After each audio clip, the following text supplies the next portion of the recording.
1 tahun yang lalu, 11 Oktober, saya dan almarhum suami saya ada di Lede. Lede, ada yang tahu Lede itu di mana? Ya, Lede itu di Tali Abu.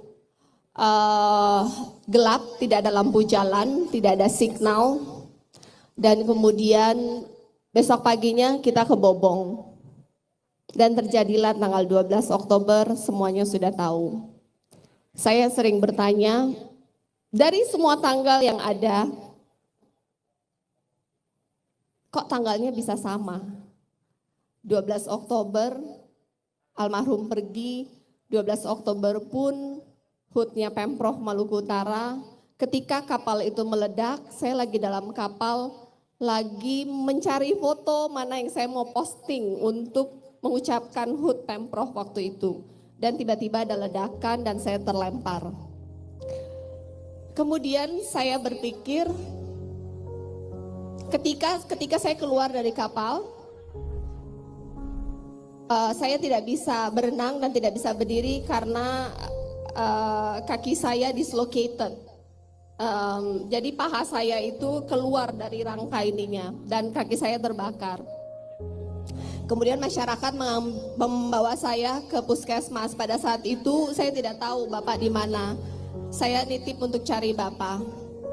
Ketika saya tiba di puskesmas, Bapak di rumah sakit. Ketika saya minta saya dibawa ke tempat Bapak, tidak ada yang mau cerita bagaimana kondisi Bapak. Saya sampai di sana, Bapak dalam keadaan masih bernapas, tapi tidak sadar. Bukan pelayanannya jelek, tapi tidak ada fasilitas, tidak ada alat yang bisa menolong. Semua dokter dan semua nakes yang ada di situ berusaha yang terbaik untuk menolong Bapak, tapi peralatannya sangat terbatas. Saya marah, bagaimana ibu kota yang sudah 10 tahun tidak memiliki peralatan seperti ini. Saya menelpon semua teman saya untuk bisa kirim pesawat kita bawa Bapak ke Singapura. Ternyata tidak ada airport di Tali Abu. Signal di rumah sakit pun terputus-putus.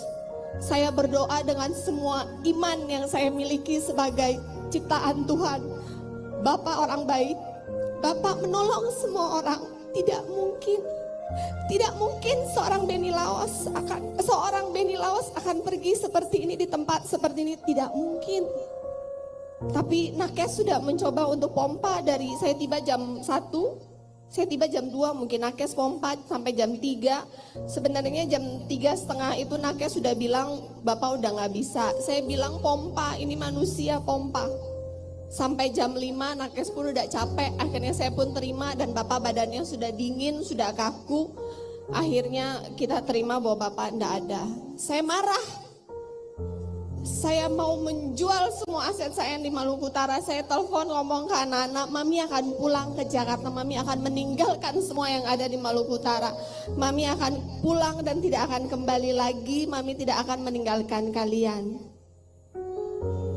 Kemudian saya malamnya karena saya kakinya terbakar, saya sakit tidak ada painkiller. Saya pingsan bangun. Saya ingat saya berdoa, Tuhan, saya tidak mengerti, tapi saya percaya tidak ada apapun yang terjadi di muka bumi ini tanpa seizin-Mu. Berikanlah saya hikmah untuk mengerti. Kemudian saya tidur.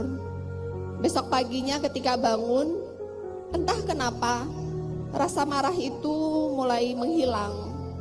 Dalam perjalanan dari rumah, naik ambulans menuju ke helikopter, saya berpikir mungkin ini yang Tuhan izinkan saya rasakan, karena yang seperti ini dirasakan oleh banyak orang di Maluku Utara. Mereka berteriak tapi tidak ada yang mendengar. Nyawa seakan-akan pergi karena fasilitas kesehatan yang kurang baik. Kemudian sampai di helikopter saya melihat Bapak ditutup dengan terpal. Saya pun tidur. Tidak ada dalam tubuh yang kita pakai adalah milik kita, semua adalah pinjaman dari warga. Kami di Bopong naik ke helikopter pun itu dibantu oleh warga. Semua yang terjadi dalam 24 jam terakhir tidak ada kuat atau gagahnya kita. Benny Laos adalah kepala daerah terkaya se-Indonesia, yang kemudian sekaya menjadi kepala daerah terkaya se-Indonesia. Tidak mengubah apapun. Akhirnya seorang Benny Laos pergi begitu saja. Kemudian saya menyadari, pada awalnya hidup ini bukan milik kita. Siapa saya untuk bertanya kenapa? Sehebat apapun, sekuat apapun, setinggi apapun jabatannya, ketika waktunya check out, dia akan check out. Ketika tugasnya di dunia ini sudah selesai, maka dia akan selesai. Selagi kita masih ada hidup di dunia ini, saya mau melanjutkan mimpi seorang Benny Laos.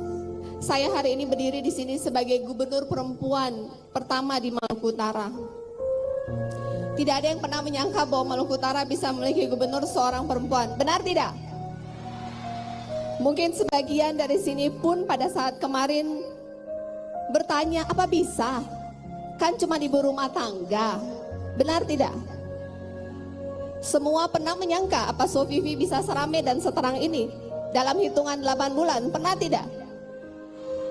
Hah? Tidak. Tapi kan itu terjadi malam ini. Ada panggung ini dari rawa menjadi tempat panggung. 8 bulan kita gratiskan kesehatan, pendidikan, renov rumah. Kita ramaikan, terangkan Sofifi. Kalau ke ibu kota, ke Jakarta, sekarang mereka tahu tidak Maluku Utara? Dulu kalau bilang dari Maluku Utara, mereka tanya, oh Maluku, betul tidak? Kalau sekarang ke Maluku Utara katanya anaknya siapa? Senang tidak? Bangga tidak?